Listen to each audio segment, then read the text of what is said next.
super-Earth K2-18b may possibly host alien life. New research using data collected by the European Southern Observatory, ESO, has revealed that a little-known exoplanet called K2-18b could well be a scaled-up version of Earth.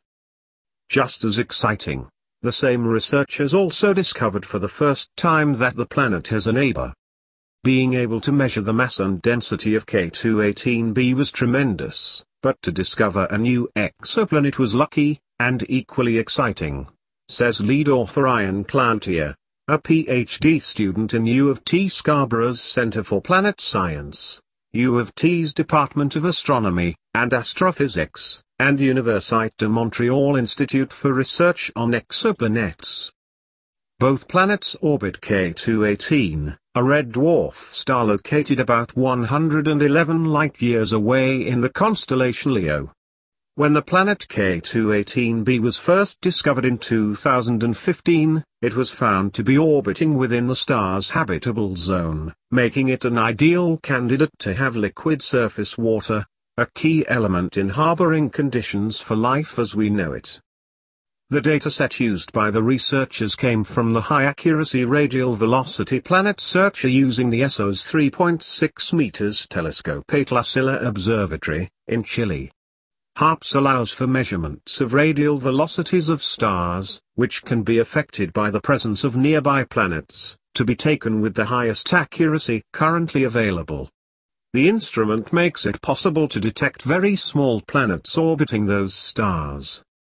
In order to figure out whether K2-18b was a scaled-up version of Earth, or a scaled-down version of Neptune, researchers had to first figure out the planet's mass, using radial velocity measurements taken with HARPS.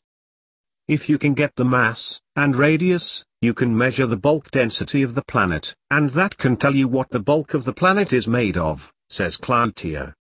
After using a machine learning approach to figure out the mass measurement, Cloutier and his team were able to determine the planet is either a mostly rocky planet with a small gaseous atmosphere, like Earth, but bigger, or a mostly water planet with a thick layer of ice on top of it. With the current data, we can't distinguish between those two possibilities, he says.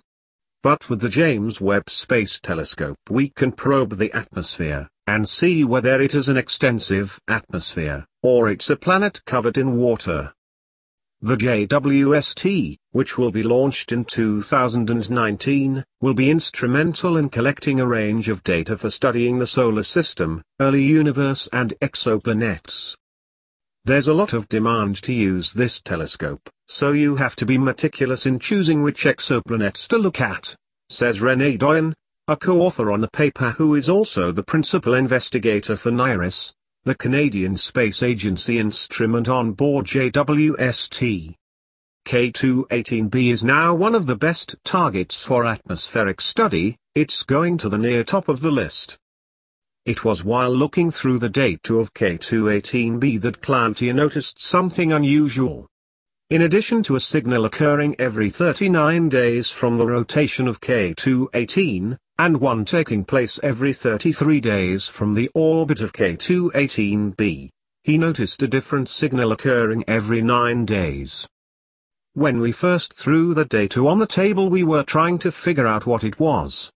You have to ensure the signal isn't just noise, and you need to do careful analysis to verify it, but seeing that initial signal was a good indication there was another planet, Cloutier says.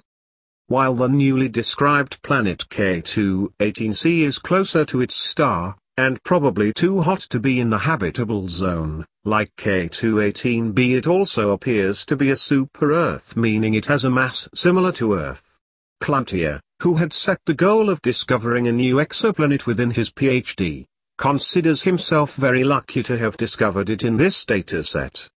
It wasn't a eureka moment because we still had to go through a checklist of things to do in order to verify the data.